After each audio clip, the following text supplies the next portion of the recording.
دوستو آج میں پاکستان کے اس سپاہی کی بات کرنے جا رہا ہوں جنہوں نے چند سال پہلے ایک پیش گوئی کی تھی اور کہا تھا کہ ایک وقت وہ آئے گا کہ لوگ کہیں گے، دنیا کہے گی، آئی ایس آئی نے امریکہ کی مدد سے سوویت یونین کو افغانستان میں شکست دے دی۔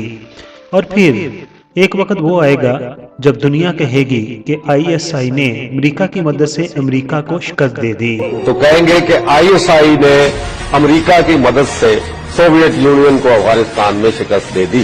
پھر ایک اور جملہ ہوگا، آئی ایس آئی نے امریکہ کی مدد سے امریکہ کو شکست دے دی۔ جی ہاں، آج میں بات کر رہا ہوں اپنے وطن کے اس سپاہی کی جو ہم سے 15 اگست 2015 میں اپنے خالق حقیقی سے جا ملا تھا۔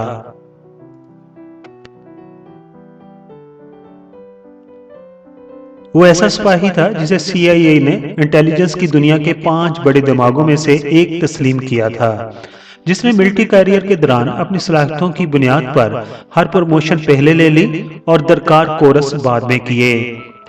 جو پہلی بار کیپٹن انٹیلیجنس سروس میں آیا اور دیکھتے ہی دیکھتے اس مقام پر جا پہنچا کہ خود میجر بن گیا، لیکن اس کی تخلیق کردہ انٹیلیجنس حکمت عملی اسکول آف ملٹری انٹیلیجنس میں کرنل رینک کے افیسرز کو پڑھائی جاتی تھی۔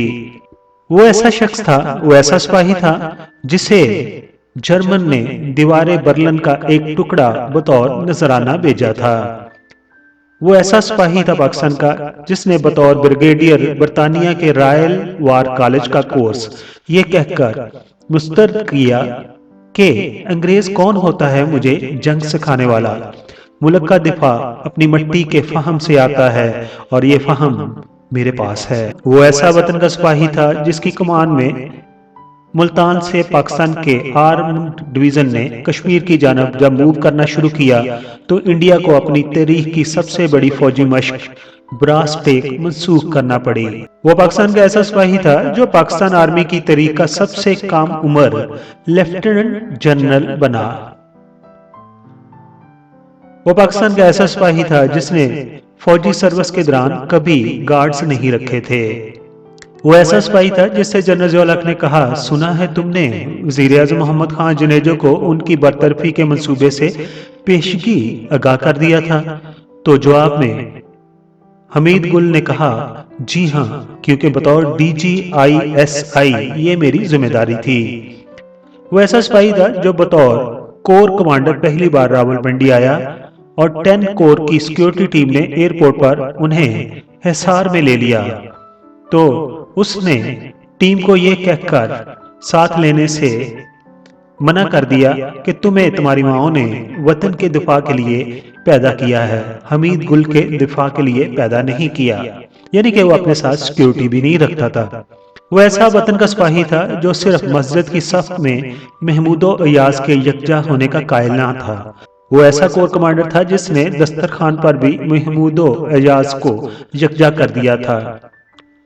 وہ پاکستان کا ایسا سپاہی تھا جس نے ہیوی انڈسٹری ٹیکسلا کا چارج یہ کہہ کر لینے سے انکار کر دیا تھا کہ میں فوج میں ٹینک بنانے کے لیے نہیں آیا، چلانے کے لیے آیا ہوں، میں کسی فیکٹری کا مینیجر نہیں، فوجی ہوں، اور نتیجہ وقت سے قبل انہیں ریٹائرمنٹ لینا پڑی یا انہوں نے قبول کر لی۔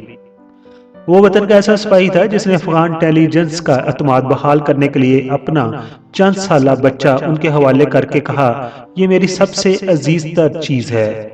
وہ ایسا سپاہی تھا جسے ملک کا دفاع اپنی جان، اولاد، مال سے بڑھ کر تھا۔ وہ برملا کہتا تھا کہ میں اپنے آپ کو احتساب کے لیے پیش کرتا ہوں۔ وہ ایسا وطن کا سپاہی تھا جو اپنی آخری عمر میں کہتا تھا کہ میں نے اس دھرتی کی حفاظت کی قسم کھائی تھی اور وردی اتارنے سے وہ قسم ساقط نہیں ہوئی، یعنی کہ ختم نہیں ہوئی۔ میں میدان میں کھڑا ہوں اور اپنے ملک کے لیے کھڑا ہوں۔ میں ریٹائرڈ نہیں ہوں۔ ایک اسلامی جرنیل، پاکستان کا جرنیل کبھی ریٹائر نہیں ہوتا۔ حضور صلی اللہ علیہ وسلم اپنی زندگی کے آخری سال میں غزوہ تبوک میں لشکر کی قیادت کر رہے تھے۔ کیسے ہو سکتا ہے کہ آج میرے وطن کو ضرورت ہے